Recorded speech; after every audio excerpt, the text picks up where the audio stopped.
Welcome back to Eyes on Israel, powered by Israel 365. Make sure to visit Israel365.com to check out all the fantastic Israel-related content on offer there. Follow Israel 365 on Rumble and YouTube, and be sure to follow me at Rabbi PW on Getter and X. Also, make Israel365news.com the place that you go to get accurate news and analysis about Israel, including my weekly writings. 1 month prior to the October 7th attacks, a Pew Research Center poll found that 65% of Israelis, including 59% of Arab Israelis, oppose a two-state solution, meaning the creation of a Palestinian state alongside Israel. And polling conducted after October 7th shows that 75% of Arabs, Palestinians, in the West Bank and the Gaza Strip also oppose a two-state solution. In other words, we're talking about a quote-unquote solution that no one on either side actually supports. Now, the two sides don't want a two-state solution for very different reasons. Israel wants a one-state solution that includes an Arab minority that has full civil rights and civil autonomy to run their own affairs if they show a desire to live peacefully among Israelis, just like our Arab Israeli citizens do. And the Palestinians want a one-state solution that includes no Jews at all.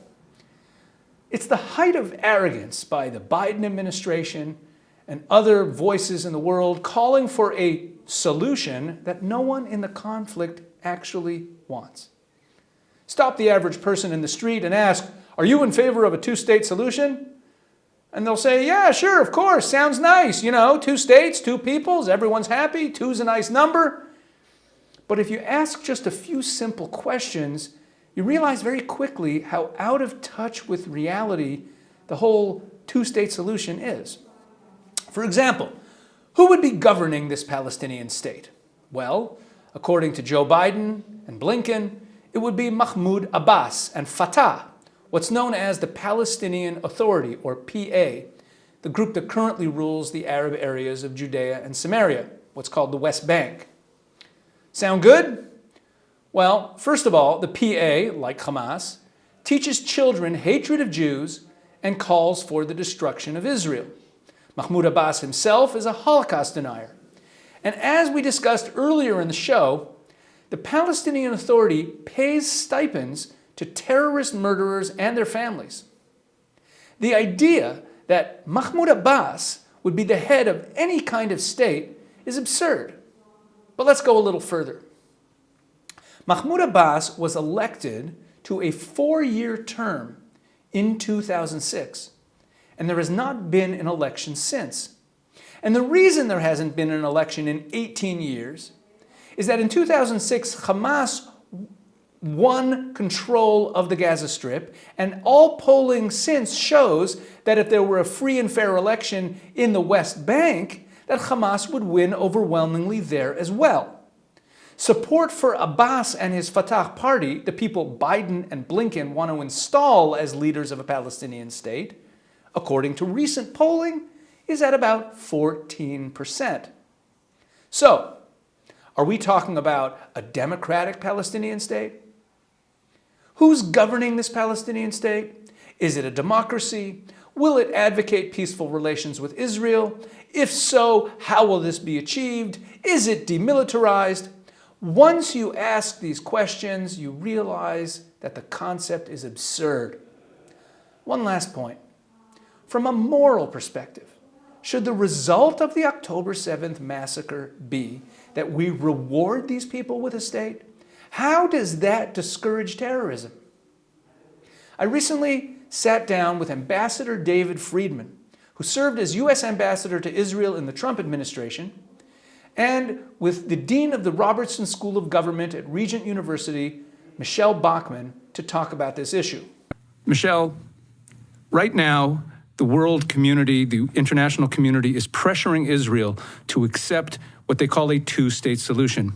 And here in America, while the overwhelming majority of Americans are supportive of Israel, there are still a great many Americans who, while they say they support Israel, still think that a two-state solution is a good idea. What are they missing? What are they not understanding What is wrong with a two-state solution? Well, the current two-state solution that's being forced upon Israel is a violation of the Oslo Agreement, because out from the gate, the Biden administration is saying that they're going to negotiate an ending, and Israel is rendered irrelevant. Israel isn't even a part of this. They're left out of the picture. That's abhorrent. You can't do that. Israel was the one that was attacked on October 7th, and it isn't just October 7th. Israelis are attacked on a daily basis, whether it's stabbings, being shot, having a run over by a car. This is a continual effort. So if there is a two-state solution today, the second state would be a terror state. Why in the world would terrorists be rewarded with a terror state? And why in the world would Israel have to be in a situation where her neighbor that surrounds her, financed by Iran, who seeks to annihilate Israel, is adamantly working to bring about genocide of the Jewish people? That is the goal, the genocide of the Jewish people. That is the priority even over the land, to kill as many Jews as possible. The United States should have nothing to do with this. Ambassador Friedman, in the Trump administration, you were a key figure in changing the paradigm of how to view the Middle East. The paradigm that we inherited for decades from, admittedly, both parties was that the way to peace is to appease our enemies. And the Trump administration came in and strengthened America's friends and sought a true lasting peace based on that construct. Where do we go from here? So many people ask us, those of us who are opposed to a two-state solution, what is the solution? What do you suggest? Well, first of all, with regard to just the politics of it all, we did two things that were reversed when we left office. One was, when we left office, Iran was on the verge of bankruptcy, and we cut off funding to the PA and to UNRWA. Biden has made Iran a very wealthy country. He's not enforcing any sanctions, and he turned on the funds for the PA and for UNRWA, which we now learn has become an arm of Hamas. And so, in essence, it lubricated the terror mechanisms to get us to where we are today. What we're seeing now, in terms of what is the solution, we're seeing something very interesting now. We're seeing the intersection of theology and geopolitics converging. Okay, the theology has been around for thousands of years. That hasn't changed. The theology, as some of the prior guests have said, is that God wants the Jewish people to live in the land of Israel.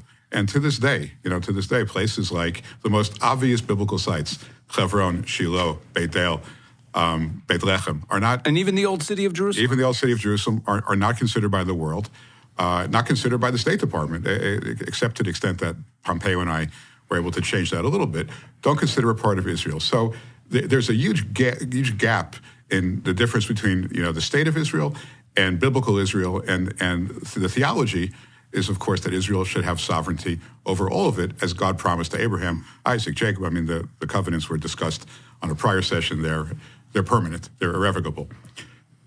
Now you have the geopolitics, right? And as I used to say, the two-state solution is the mother's milk of American politics. By the way, Republicans and Democrats as well, before we came into office.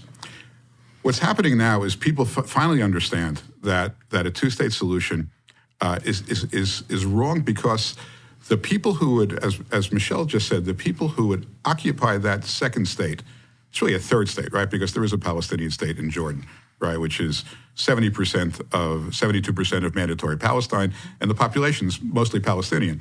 But this second Palestinian state would be populated by people who are capable, willing, and able to commit the types of massacres that occurred on October 7th.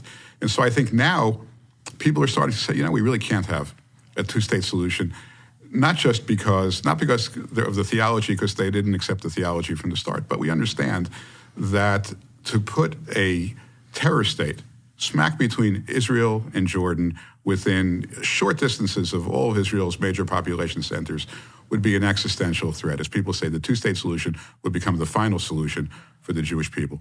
And so we're at a very important time, because, I've always believed in the theology. My political views were not accepted by most of the world, certainly not in the U.S. government, and certainly not in places like the EU. But that's starting to change. And I think we have an opportunity, as horrible a price as we all paid for October 7th and all of the tragedies that continue, with people continue to be suffering.